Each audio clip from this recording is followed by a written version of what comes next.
Hi, this is Alan Mackay and welcome to video 7. So we've come a long way going through all of these videos from the initial beginning through till now, and there's still a lot to go in terms of this lesson, which will be going into rendering everything out, building all of our render passes, which we'll then be taking through in the final lesson into comp. At the same time, I wanted us to have a moment to breathe, and so obviously there's been a lot of people on Facebook and forums going like, what the hell, these are 3-hour videos?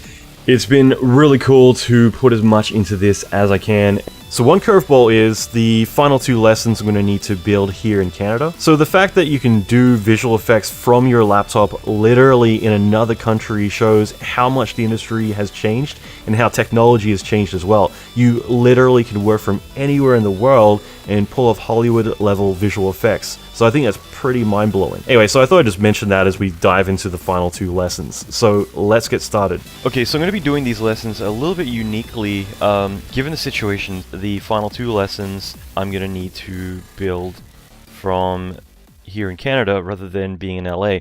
Problem is, all my computers are still in LA. So that's where it gets a little bit tricky because what I'm going to attempt is to remote into my private VPN, into my network in Los Angeles and Santa Monica, and control everything from there from my laptop here, which is going to be a bit weird. At least for this one lesson, compositing I can do from my laptop will be fine, but obviously all my caches are here.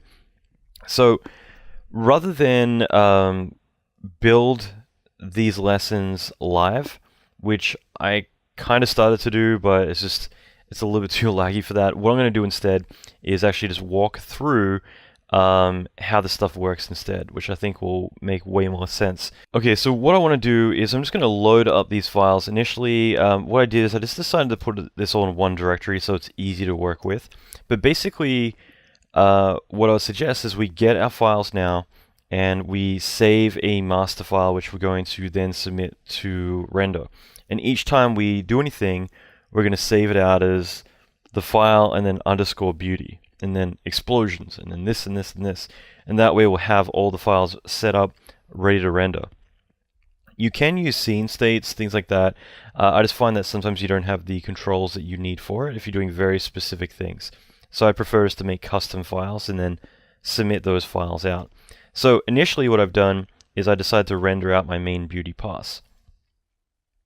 So with that, I just got my pass, saved it as beauty.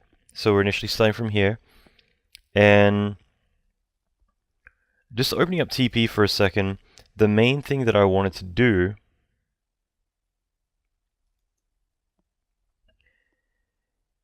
is basically get the multi-sub object here and drop in all of our shaders. We've got all that set up as we need to. And we're just going to go down to this material overrides that we've created here and submit the multi-sub object to each of these 2 shape nodes. The one difference though I just want to point out is I want to set up multi-sub objects. So here you can see that I go to the first one, I put that as 3. Okay, so I'm just going to hold and change that to 3. The second one, set it to 2, and I believe these might be instants, so this is probably going to be 3 again. Yes, these are instants right now. So however you want to do it, but basically we're going to set up material IDs 1, 2, 3, and the reason for that is that way we can distinguish which materials are on which parts of the object. So that's the only difference we've done with this shader. Now, besides that, basically everything, we've already lit it, we've already set up the shaders and everything, we just need to render this out. So I'm just going to go into my render menu, and let's scrub along a little bit. Sure, it's going to jump ahead.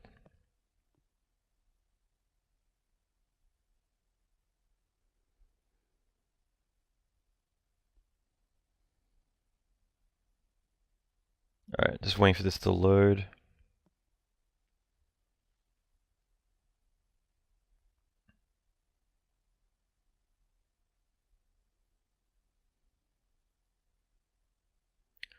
Alright, and this is loads a bit quicker.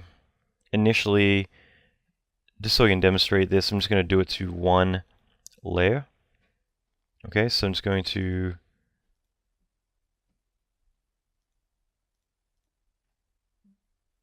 do one layer here, just so that way it updates a bit quicker. But basically, all I'm going to do is set this up for rendering. So the key thing to keep in mind is we'll keep atmospherics off. We're just going to want to go to render elements and put these out. So the first one will be a multi-matte, the next will be a diffuse filter, then the extra text, then V-Ray lighting, matte shadow, normals, sample rate, and sample info we don't need. I just figured why not throw them in there. Shadow, spec, and Z-depth, okay? So these are all the render elements that we'll want to spit out. Now the multi-matte, the key thing we need to do is just enable is material ID, this little checkbox here, okay? We enable that, and that way it's going to use the material IDs to spit this stuff out. So I'm going to render out a frame of this really quick just so we can take a look.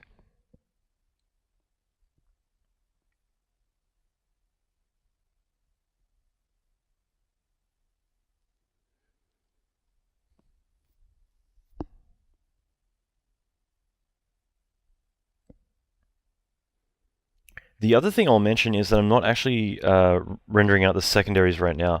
Just given the situation that unfortunately I'm in right now, I'm just not going to render the secondaries, which by that all I mean is the rocks, the little tiny rocks that get generated. Now, it is a bit of a shame because I feel like they really do make up the shot, so I definitely recommend that you do that. But basically, you know, these are just all dumb particles that are being triggered and spawned from these larger simulated pieces. Alright, so this is the RGB pass right now, so this is what we've lit and rendered before. This is the multi-matte. So this right now is using these two material IDs to distinguish the particle IDs. It means that we have the CG and then we have the projection matte, and that means that we can easily color correct between the two if we need to, which can be really handy. If we run a color picker over it, we can see the colors are really solid, so they're opaque and consistent. So the diffuse pass is just obviously the color pass, the beauty pass. We have V-Ray filter, which is, sorry, the V-Ray extra text, which is essentially an ambient occlusion. And by doing that, all we do is we do the extra text pass. And I just threw in a V-Ray dirt. Okay, this is the V-Ray dirt texture, and then just set the range to be like 10, I think it defaults to. I mean, basically just put a V-Ray dirt in default settings. That's enough for now. It depends on what we want, but for me, I'm kind of happy with those settings. What else? V-Ray lighting, the matte shadow, normals, which we're not using, sample. Yes, the one thing I'll just mention is I haven't worried about samples in this entire lesson. Obviously an important subject, just haven't touched base on it. There's so much we can get into. It's just trying to cram it all into one lesson. I didn't really get into this, so basically, these don't have high samples on it, so they might flicker or be a bit, well, they won't flicker, but you might notice your renders are a bit grainy, and you just need to up the samples for that. So as we can see here, they're gonna not turn out, they're gonna be a bit grainy. So there's the shadows, and there's the spec, and Z-depth, which we've not currently set up.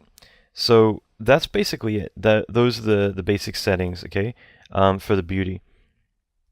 To render it out, all I'm doing is I'm saving it out here to whatever path I want, and I'm basically just calling this beauty. And that's the name of the pass. Like I said before, no atmospherics, render the entire timeline, and just make sure you have all 4 TPs on. So that is, in a nutshell, our beauty pass. And I wanted to go through it quickly, but that's basically what to expect with it. Make sure like your background is black, things like that might come up. Atmospherics are off, so we don't need to worry about anything. In terms of rendering, we do have GI. Originally I had it all on brute force. I think just for speed's sake I might drop the secondary down to light cache, but that's up to you. All in all, I'm keeping this all relatively the same. I've got camera motion blur on down here, and that's about it. So, like I said, I am going through this kind of quick, but I'm hoping that these are all the specifics that you need.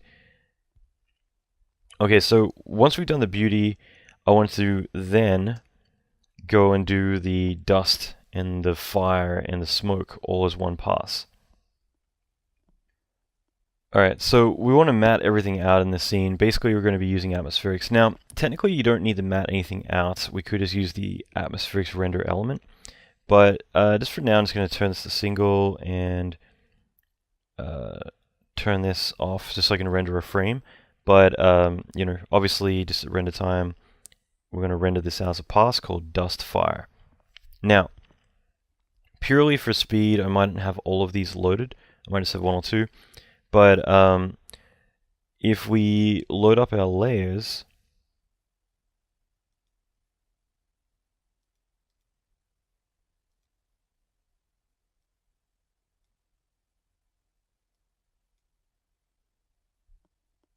basically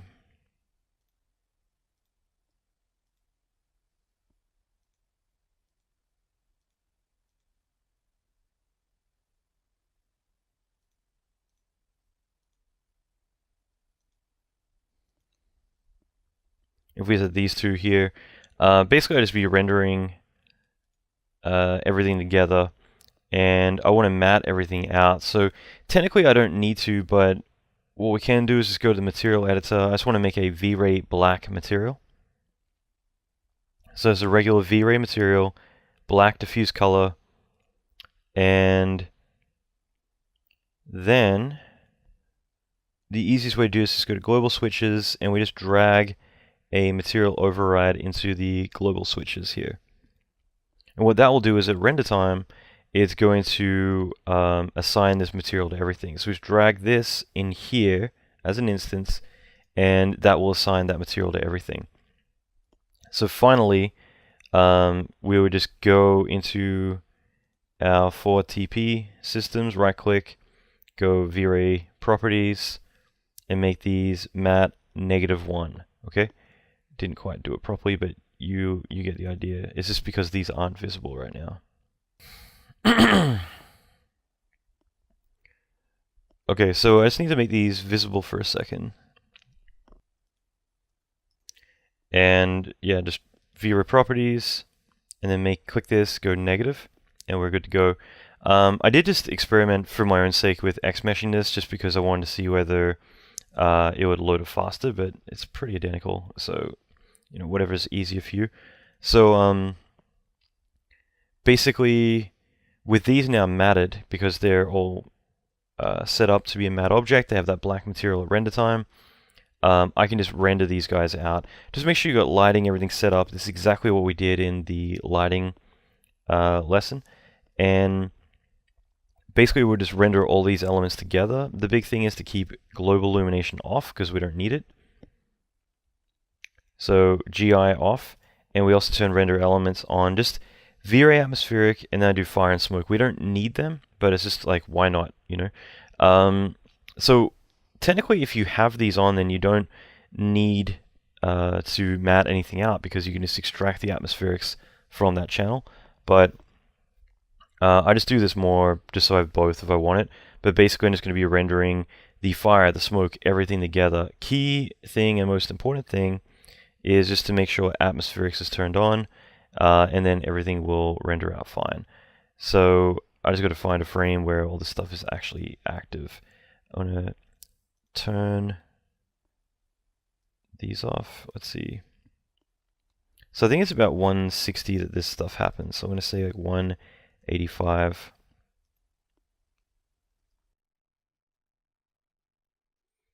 Okay, so now this is rendered.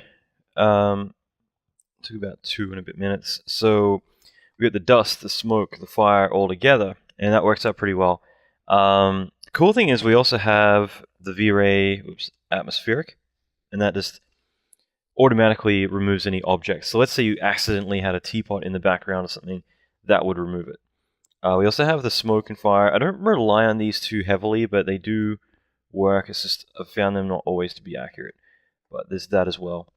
Okay, so that's through our render elements. So again, render this out. Have everything matted, have the atmospherics, all of them on, except for the beams. Okay, no beam. And render this out, okay? Now, once you've submitted this render, what I want to do is if we looked at the original pass, we've got everything together. And unfortunately, we don't have like a multi-matte like we did with the beauty pass. So I want to be able to color correct the dust separate to the fire. I want to be able to glow to the fire and nothing else, or color correct the smoke to be darker. So the next pass that we're going to make will be the dust fire matte. And what this is it's a custom made or manually made multi-matte for our atmospherics. Okay.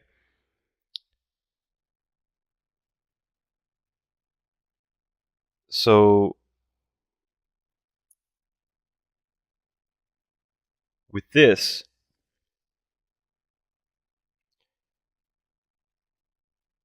same deal. I'm able to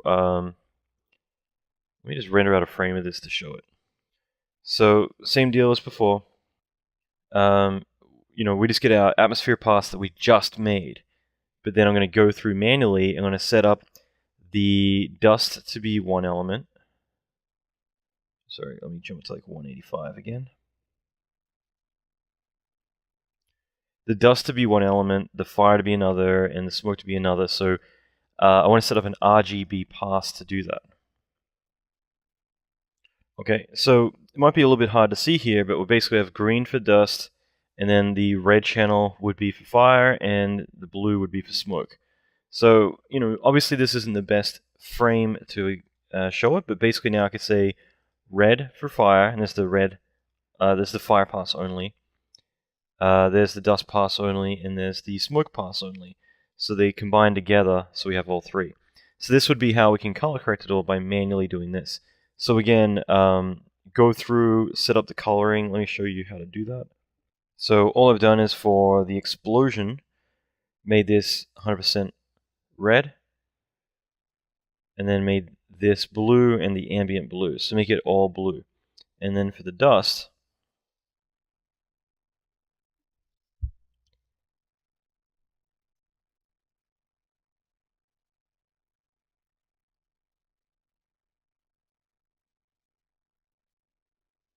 I would just make this green, okay?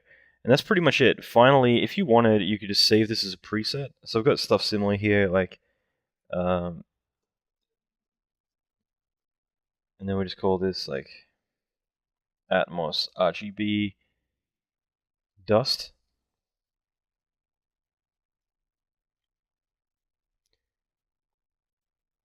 And that way, if you wanted to copy it onto other grids easily,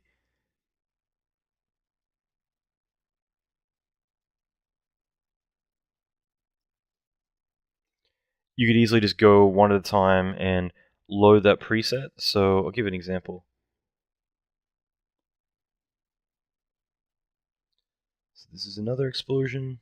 Just select it,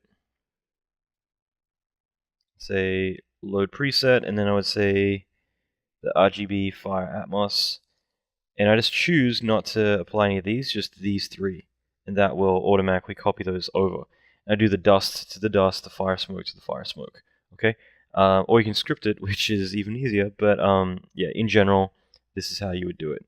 Okay, so that's that. Like basically, we're going to render these out, and that will allow us to color correct those elements. So we've done the beauty, we've done the atmospherics. We still need to do the beam. So just assuming that you've simmed all your beams out.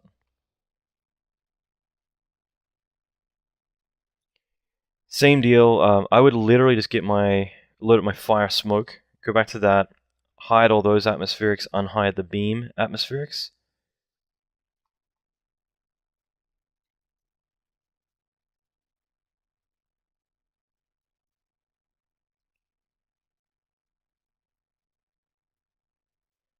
I just temporarily put them on here so I could see them.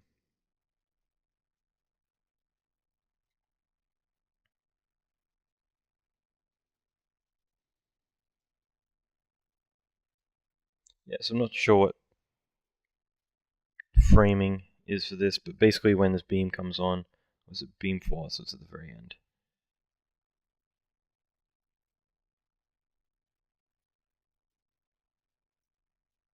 Anyway, you get the idea, but basically I got to find the right frame for this, but the whole idea is that we get all of our beams and we would render those out. So let me try one of these.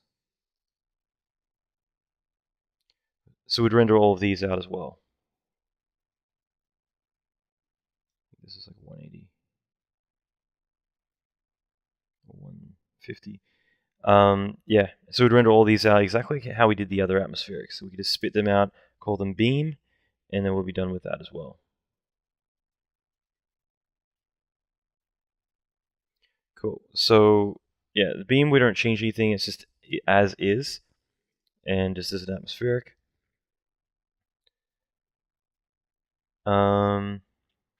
I think it's just because I didn't have atmospherics turned on. They weren't showing up. But finally, we got a few other ones. Mainly just all the particle systems for the beam. So we have those beam rings. And I'll go through this really quickly, but basically load up our TP. And let's do it for one of these. But we have these beam rings. You might have forgotten about them. We created them very, very early on. So each one of our systems, we're going to enable the beam, and then we're going to right-click and enable our beam plasma. And then we're going to go to the top and say group as objects. But when we do that, make sure you put them into a layer by themselves. So I made TP. Okay. And that way it's just going to dump every single group. And do this for each of our TPs, all 4 of them. And then we just go and we grab beam plasma. So I just threw it into like a random layer here. Just something, I'm getting messy, but basically just something that I can render this stuff out. Okay, so these are a separate group. All 4 of these plasmas are separate objects. So I'm going to pull these all into the render layer. And then we're just going to assign the shader that we set up a long time ago as well. So going back in, we have this shader and we throw it on there, and then we can render this out. So just keep in mind that we're not using GI, or you shouldn't. You could if you wanted to get a little bit of interaction. I mean, that actually could be kind of cool, but I'm not doing it. Basically, turn off atmospherics. GI, I've got it turned on there, but yeah, I mean, technically turn it off. If you wanted to use it, technically I would go V-Ray properties, and I would crank the influence, so it would generate like a lot of GI, and that way these blue things are going to come down and they're going to illuminate everything. You'd have to do a separate pass for it, but it could be kind of cool. And render elements, I've got this all turned off. So that's it in a nutshell. Make these separate, and then you can go in, assign the shader. You mat all this TP stuff out, so it's all mat objects, except for this stuff. Make sure it's not mat objects, because it might be, so just make sure it's not. Render this out as beam rings. Okay, I'm just going to keep going forward, but beam rings. And then these are all the same. So the outer beam, the inner beam, the beam blast, these are all the fogs that we built early on. Okay, so in this case, exactly the same deal. We have a TP layer, and all I did is, let's go to one of my TPs. I turned off the beam plasma because we don't need it anymore. However, just make sure, just go through these and make sure that these are set to renderable. Okay, so do it all at once because we're basically going to be recycling the same stuff. So outer beam shape is another one. Make sure it's renderable. And then we have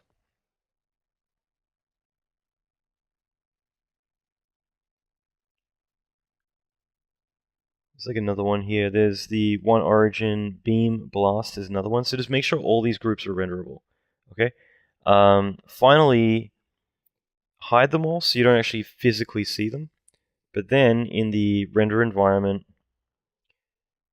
and I'm just going to do it all at once. I apologize, I'm going to be kind of lazy here, but basically set up your beam blast, and all you would do is point to the correct gizmos. So this one would say add beam blast, and that's going to add it in there. You don't need to worry about lights, use all lights on.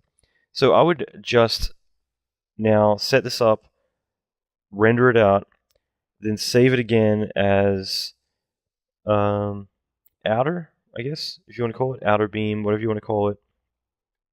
And then I would add in the outer shape, and just to enable and disable these. So like inner, you would have this turned on, and then for whichever one you're using, and have the other ones off. And then finally, so you got inner and outer beam and beam blast. And I would just have like inner on or outer on or beam blast, and go render those 3 out as well.